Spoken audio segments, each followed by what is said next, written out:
Good afternoon, good afternoon, good afternoon. Welcome to STEM Nola at Home once again on a Thursday. Thank you all for tuning in. I'm Dr. Kelvin Mackey of STEM Nola, and I'm honored that you all have once again tuned in. You know, we're celebrating, not really celebrating, we are marking the 1 year anniversary of when the World Health Organization designated COVID-19 as a pandemic. Literally 1 year ago today, the world was shut down. And I'll never forget it because STEM Nola was set to leave on Friday to go to, we was doing 5 different events in 3 different states. We had nearly 20 people boarding airplanes on that Friday, and we were shut down. 8 weeks later, we pivoted and we started doing virtual programming.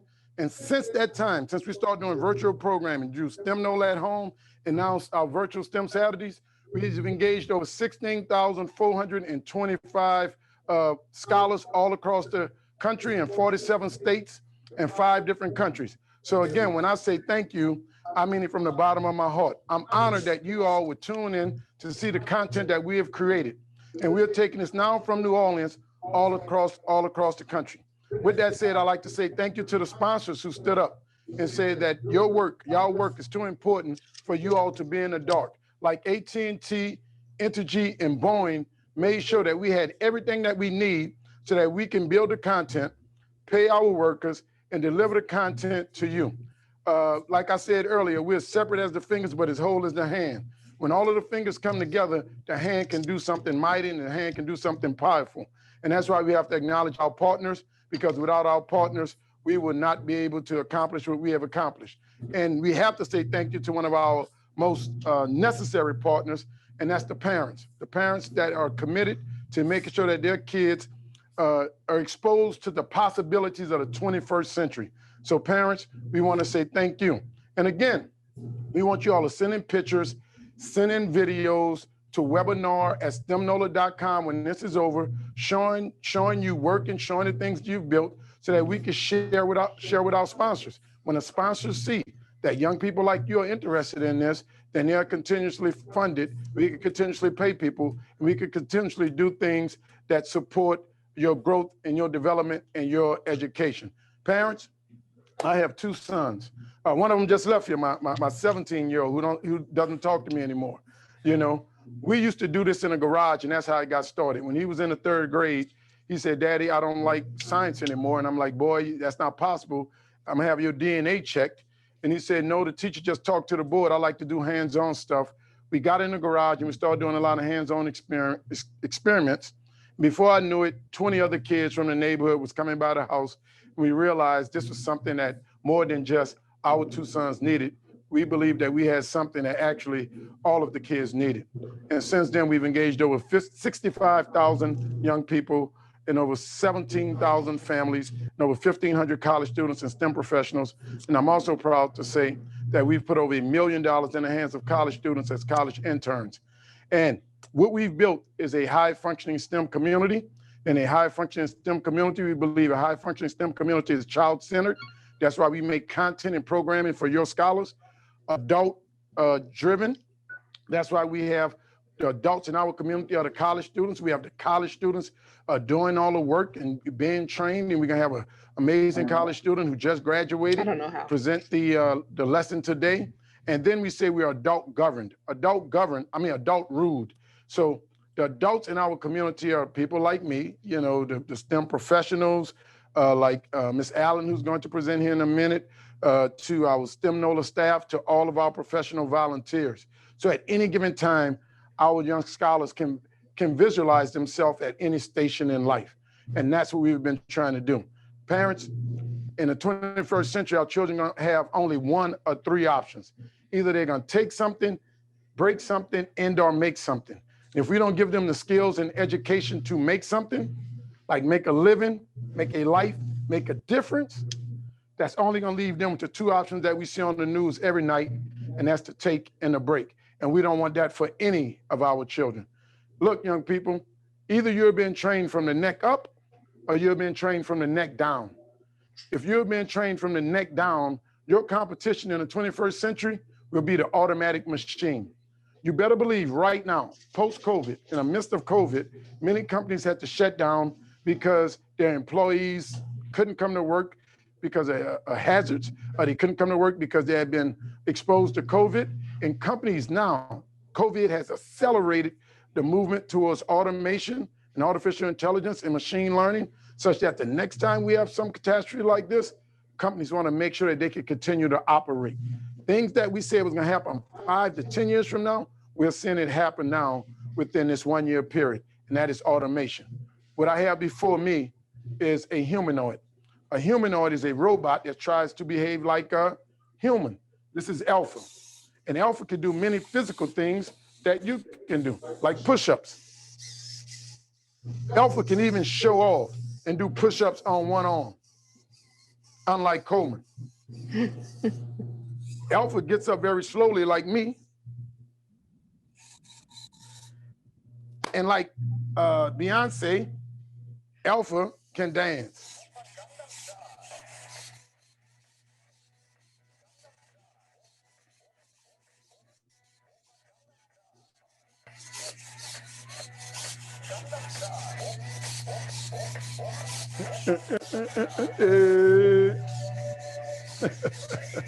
There we go. Give it up for Alpha. Give it up for Alpha. Alpha has all these servo motors, and we can program those servo motors using things like Scratch, Python, and C++. And our technology specialist, Barry, is over there with his telephone, and he's programmed Alpha to do all these physical human moves. Guess what? UBTech Robotics, the largest commercial robotic builder in America, built this humanoid, and they partner with us because they want us to show you this humanoid to let you know what your competition would be. But at the Consumer Electronics Show 2 years ago in Las Vegas, I was standing there as UBTech demonstrated a robot called Walker. And Walker actually walks. And they believe in 10 years, all of us that have personal assistants as personal assistants as robots that could do things for us that otherwise too dangerous, too laborious, or that we just don't want to do. So there's many jobs that's going to be transformed. So we have to make sure we're training ourselves from the neck up. We have to train our heart and our head so that we can control a robot, so that the robot cannot control us. That's why we're here, and that's why today we're studying pi. The theme for the day is mathematics, and mathematics is the basis of everything that we do when we start talking about science, technology, engineering, and mathematics. And parents, I don't want you to say my kid or my daughter or my son won't be good in math, because I wasn't good in math. What we're trying to do at STEM Nola is to provide your son or daughter with the support that you didn't get, such that you were not good in math, such that your son or daughter will be absolutely achievers in mathematics.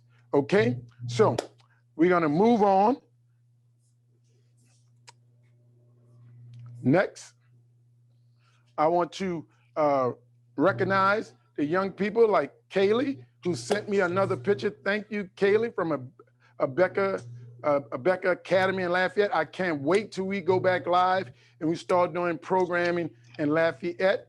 Kaylee, I want to see you at our live events, and thank you for the wonderful picture.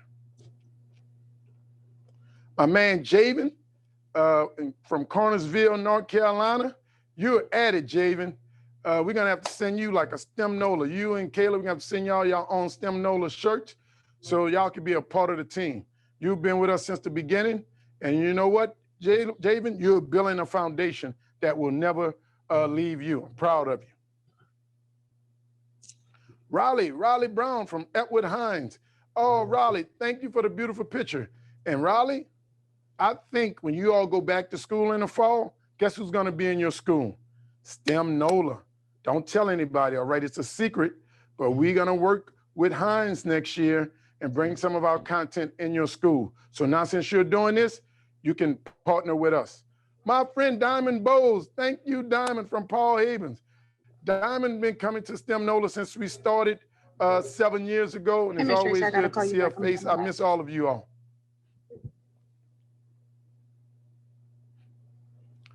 The Flanagan family from Dutchtown Middle in Geismar, Louisiana, thank you all for participating. I can't wait till you all attend one of our Saturday programs. Keep doing it. Now, I'd like to bring to you one of our STEM Nola employees. our director of programs, Dana Allen. Dana Allen has a BS, no, Dana Allen has a BS in biochemistry from LSU, and she's a former teacher in New Orleans. She actually ran a lab. She joined us within a year, and Dana's going to talk to you about the importance of mathematics in your life. Dana. Hi, everyone. Like Dr. Mackey said, my name is Dana Allen, and I got a degree in biochemistry. It's a field of science, but science and math generally work hand in hand. So if you can do science, you can do math. If you can do math, you can do science. So today's activity is about math. And I'm not sure how many of you out there like math, but I will say from my own personal experience, I grew to enjoy math. One of my toughest teachers was my math teacher. And oh my gosh, she just dragged everything out. She made us do everything the long way, the hard way. And she told me when I got to college, I would thank her. And I am. Sister Alicia, I thank you. She was the best math teacher ever. And I did very well in math in college. So, math is the study of numbers, patterns, and shapes.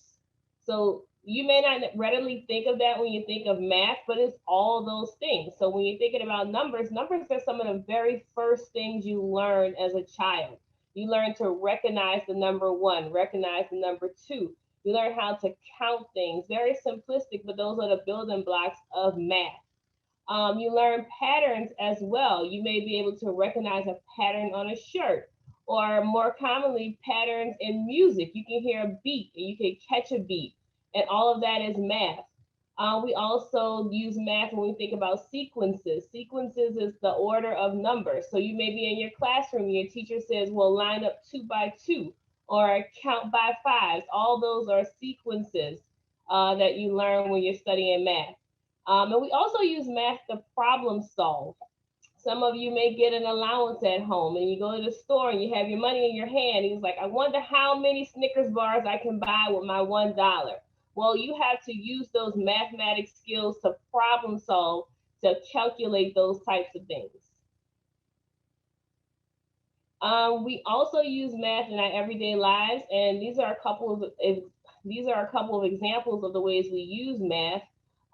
Engineers and architects use math all the time to construct large buildings.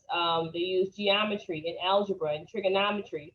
All those things are different types of math. And they use that to make blueprints, which are sketches of designs, so they can calculate the stability of a building. And also they use it to troubleshoot, to calculate the probability of some issues that may occur during construction. We use math in the grocery store. I'm not sure if you guys know, but a lot of your produce, your fruits, and your vegetables in the store are priced per pound. So you actually need to be able to weigh out those grapes and calculate how many pounds it is, and then multiply by the price per pound. All of that is math happening in your grocery store every single day. And you use math in your kitchen. Anytime you have to bake or cook something and you have a recipe, there are amounts of ingredients that you need to add to that recipe, and that is math. You might sometimes have to double a recipe or reduce a recipe depending on how many people you're trying to feed. All that requires some type of mathematic calculation. Some other examples of using math in our everyday lives: we use math when we're traveling. When you're sitting in the back seat and you're like, oh my gosh, how long is it going to take to get there? That's math. You want us to calculate the distance. You want us to calculate the time. That's math. Math and money. You have to know how to count your money. Count it twice. Make sure you have the right amount. Use math and time, looking at your watch. In your classrooms, when they calculate how long you need to be in each one of your classes, 50 minutes, 59 minutes, that's time. You use math when you're decorating your room. Sometimes when you're hanging your pictures on the wall and you want them to be symmetrical, you might calculate how many inches apart these pictures need to be. That's math at home. Planning birthday parties. How many people are coming? How many cupcakes do I need to buy? All of that are just ways that you use math without even thinking about it. And then lastly, we use math when we play games. When we're playing games like Connect Four, that's a game about recognizing patterns. That's math. When you're playing Uno and you're looking at those numbers, all of that is math. So don't be afraid of math. You use it all the time without even knowing it. So just pay attention. Remember, math is a subject that builds. It builds on itself. It's like scaffolding. If you get the base layer and you keep working at it, you will get the next layer. Okay? So today we're going to do a couple activities on math. We have one of our STEM Nola staff people to help you with that, and I hope you guys have a good time.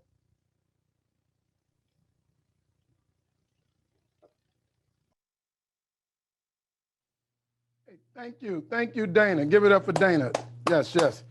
Parents, like we said, we believe we have a high-functioning STEM community, so there's a place for the scholars, there's a place for the professionals like Dana Allen, then there's a place for our college students. And I'd like to bring to you one of our college interns. Well, he's no longer a college intern because Coleman just graduated. Coleman Collins just graduated from the University of New Orleans with an electrical engineering degree. And he just told me today that he'll be leaving us at the end of the month. He waited till I got here when I was about to get on camera to tell me he was leaving. Young people don't break my heart like Coleman just did. Coleman could have called me yesterday. He could have sent a pigeon carrier, a note, an email, but he wanted me to be sad on the camera.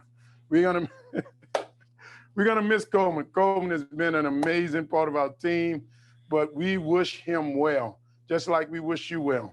And since Coleman is leaving, we need you all to study your math so one day you could take his place too. All right? Coleman Collins. There you go, buddy.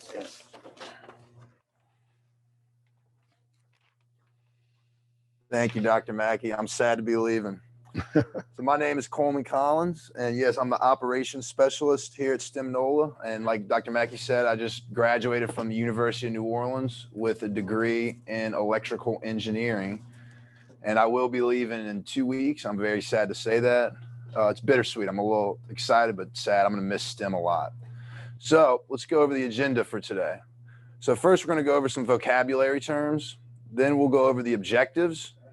And I'll review the activity questions. Then we'll do the activities. The two activities are pie string art and the pie of bubbles. Then after we finish that, we'll go over and see if y'all can answer those questions that I asked at the beginning of the session. So, all right, let's go. So Pi Day is an annual celebration of the mathematical constant pi. Pi Day is observed on March 14th.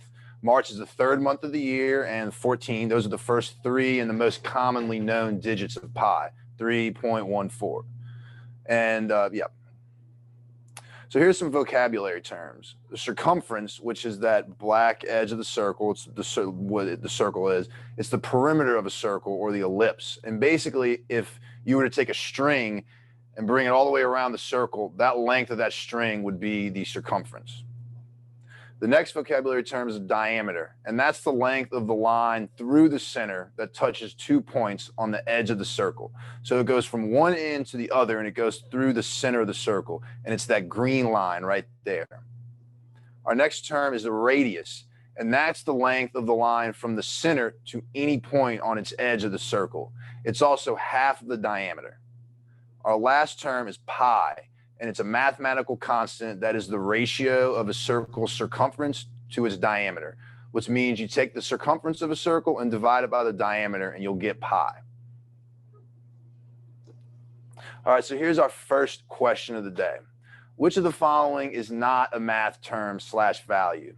Is it pi, or 3.14? I'll give you all a second to answer that.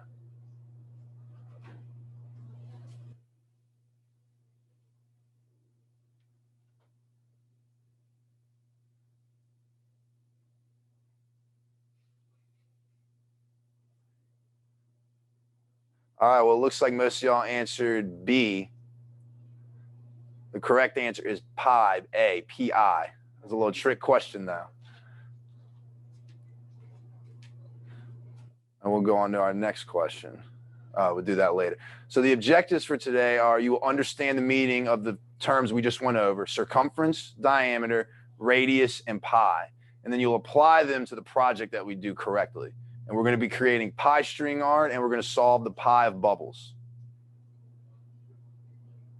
So here's our next question. What are we experimenting with today? Is it A, water, B, math, pie, bubbles, or C, wind?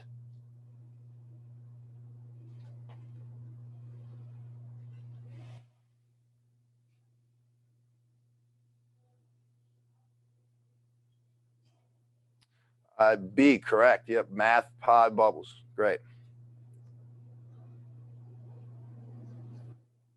All right, so here are activity questions. You don't have to answer them now, but I'm going to ask them right now. We'll go through the activities to see by the end if you know the answers or not. First question is, what is the distance around a circle called? The second question is, what is the distance from one side of the circle to the other called? And the third is, what is the ratio of a bubble's circumference to its diameter equal to?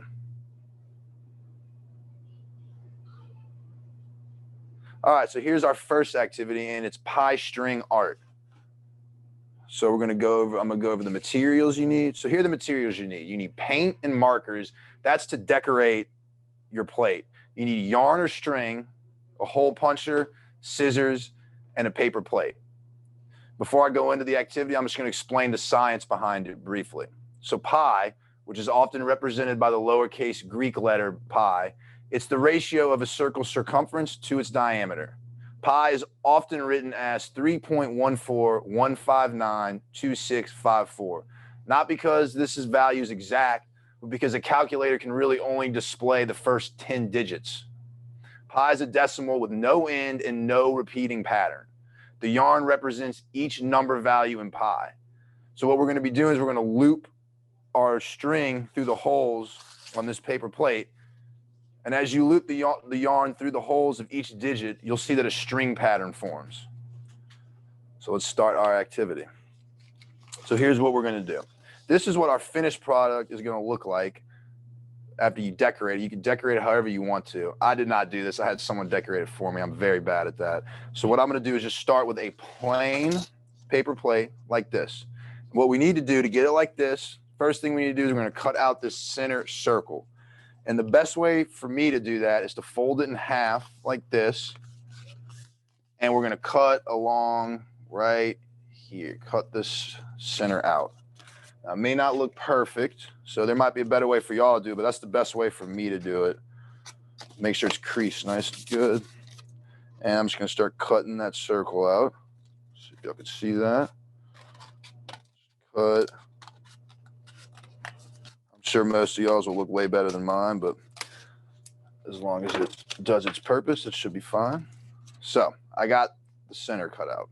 Now, we're going to put digits around this whole circle like we have right here. And we're going to put digits 0 through 9. So that's 10 digits. 0, 1, 2, 3, 4, 5, 6, 7, 8, 9.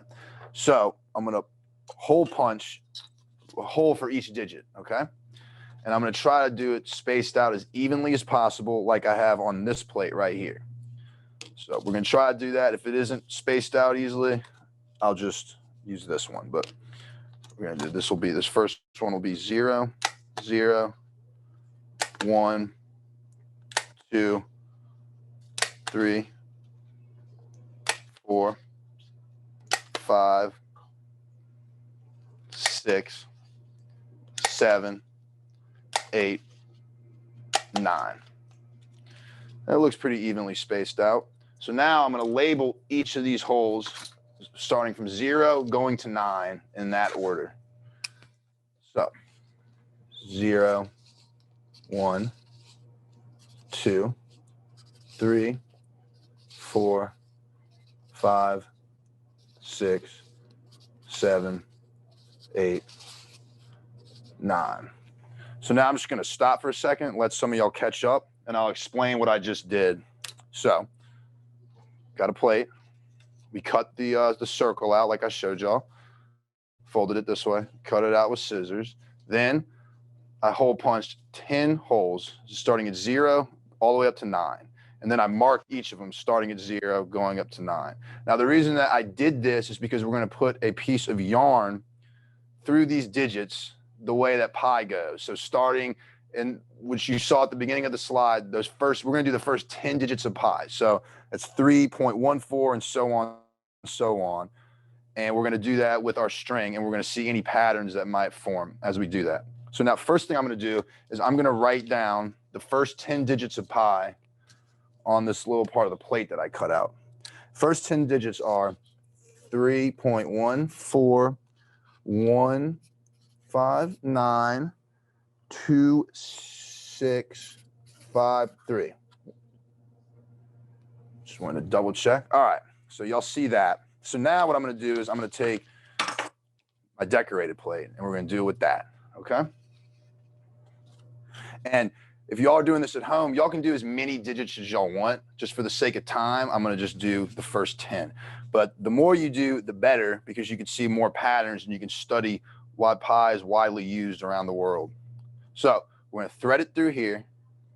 And to keep it in place, I'm going to tie it like this, tie a little knot around this inner edge of this plate, okay? I'm going to tighten it, make sure it's nice and tight. Y'all see that? Oh, wait, you know what, y'all? I wasn't even paying attention. I got to start at 3. I started at 0. Cut that. All right, so don't even worry about that. We'll just ignore that. Start at 3.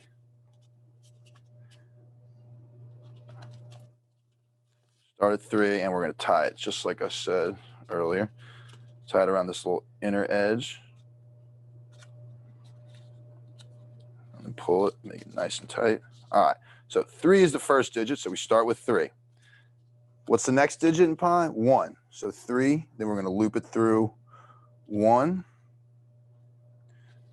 And if y'all want, if you're using yarn, it gets a little hard, it gets a little frayed at the end. So we could take some tape up the end, make it go through easier, make it go through those holes easier.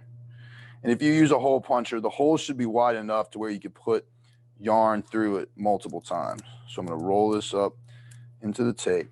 So we did our first 2 digits. We did 3 and we did 1. Okay. Next one is 4.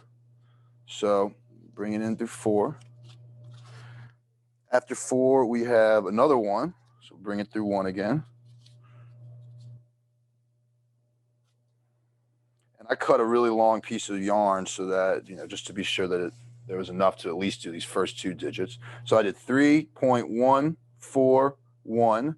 Next one is 5. Do 5 after that. After 5, we have 9. Bring that through. After 9, we have 2. After 2, we have 6. After 6, we have 5 again. And notice how I'm not going over the plate like this. I'm going under. I'm looping it through as long as it doesn't go over this plate edge like that. So I'm going to go under this 5 right here. And then the last one is 3. And pull it through all the way. And now, since I messed up earlier, I'm going to cut this little thing off the 0 so that we don't get confused and think that that's part of our structure.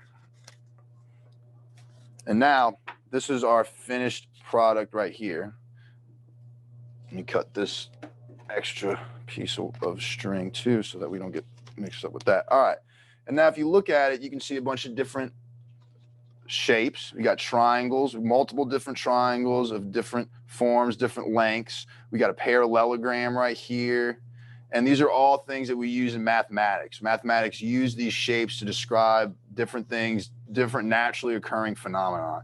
It's very important to understand shapes. It's very important to understand numbers if you want to get into a STEM subject, or really if you want to do anything like what Ms. Dana was saying. All right, start the next activity now. Next activity is the pie of bubbles.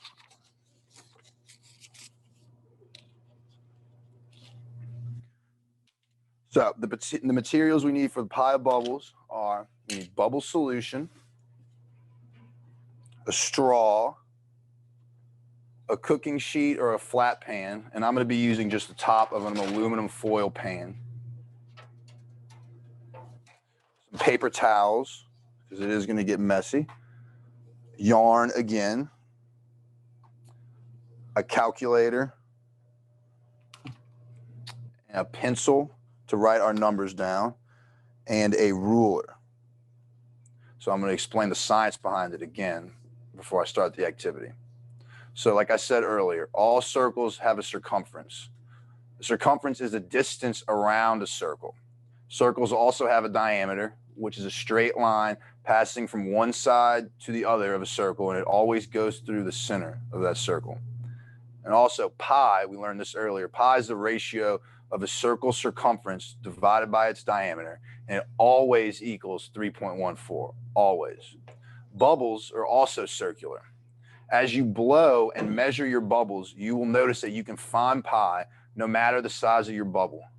No matter the size of your circle you're measuring, whether it's big or small, the ratio of that circumference to its diameter will always be equal to 3.14, and we usually just shorten that to 3.14.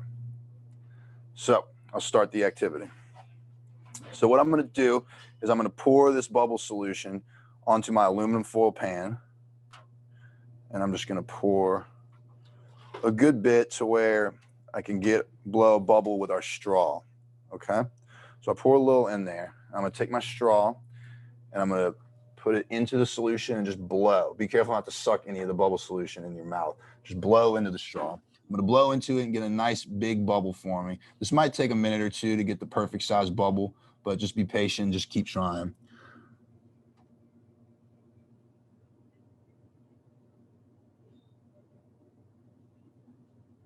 All right, so that's a pretty decent sized bubble. I don't want to go too big and have it pop. So what I'm going to do now is I'm going to measure the circumference and the diameter of the circle that just formed from this bubble, okay? You can see it's circular. So I'm going to take this piece of yarn, I'm going to wrap it around the bubble. The length of the yarn will be its circumference, okay? So, and now keep in mind, this isn't going to be perfect because there's human error, and okay, the bubble just popped, but that's okay because actually, you know, I'm going to do it again. You got to be careful not to pop the bubble. When we're taking the circumference, we want to keep the bubble up, but when we measure the diameter, we pop it.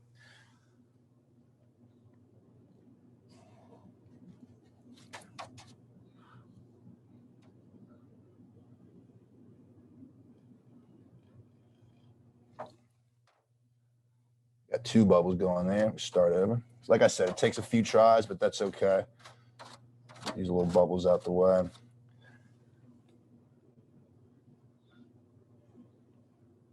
All right, that's a good size. So like I said earlier, I'm gonna wrap this around the bubble, but I'm gonna try not to pop it. Just go nice and carefully. Nice and slow. All right, so right here, I picked that up, and that is where the bubble ends. So now I kind of still have this circle right here. So what I can do is take a ruler and measure the diameter from here to here. Now it's not going to be exact because if you look at it, it's not a perfect circle, but it's okay. We'll see when we get this quotient, when we divide these two values by each other, that it's close enough.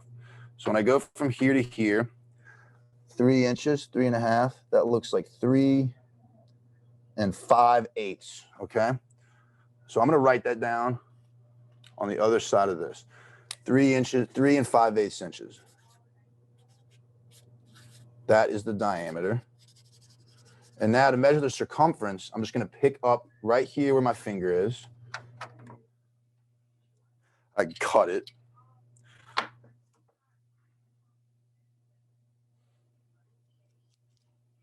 Cut it. And now I'll measure this with the same ruler. It's wet, so be careful. It might make a mess. And you know what? It's longer than 12 inches.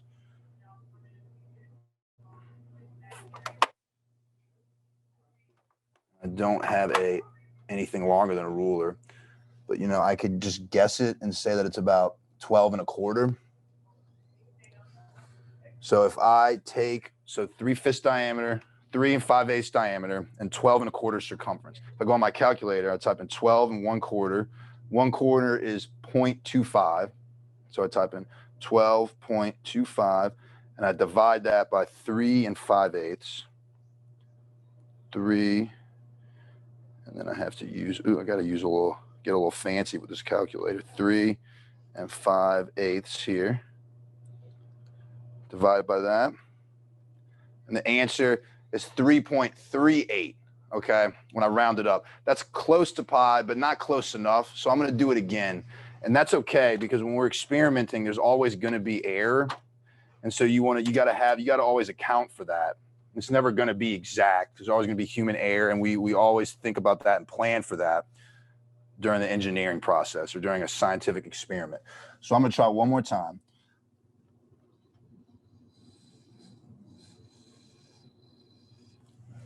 All right. I'm going to try to make the circle smaller so that I know that it's not longer than 12 inches.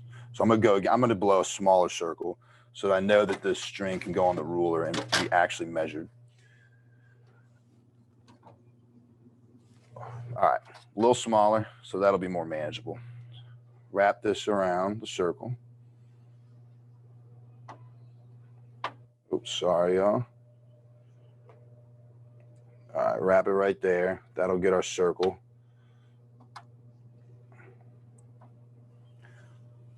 Measure the diameter.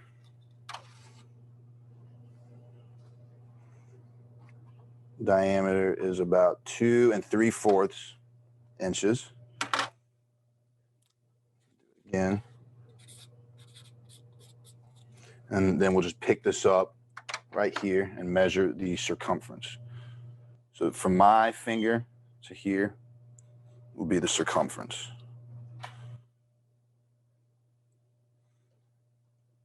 That is 9 1/4.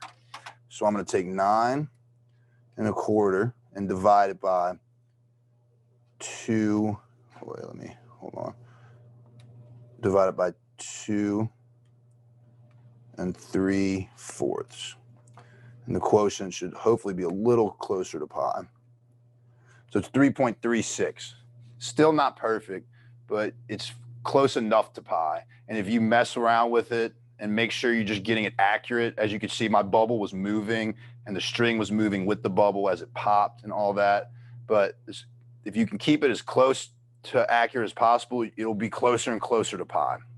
Mine's 3.36. It's only about 0.2 away from the 3.14 value that we want.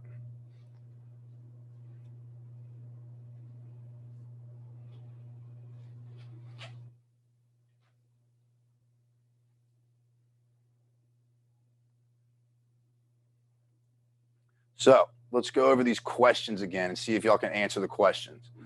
First question, what is the distance around a circle called? Give y'all some time to answer that.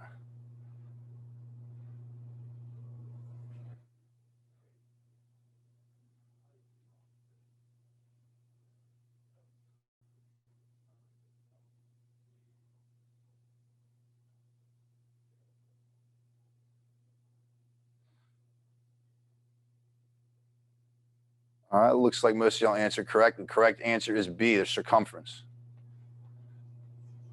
All right, second question, what is the distance from one side of the circle to the other called? Is it A, radius, B, diameter, or C, inches?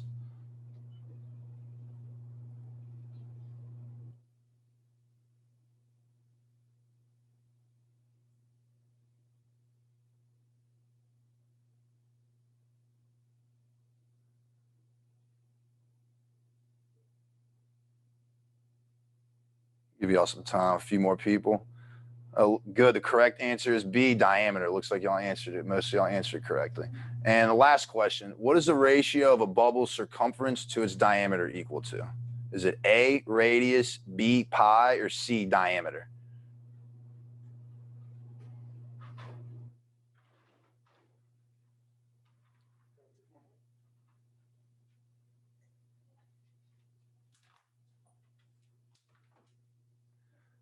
All right, and correct answer is pi. Good job, y'all.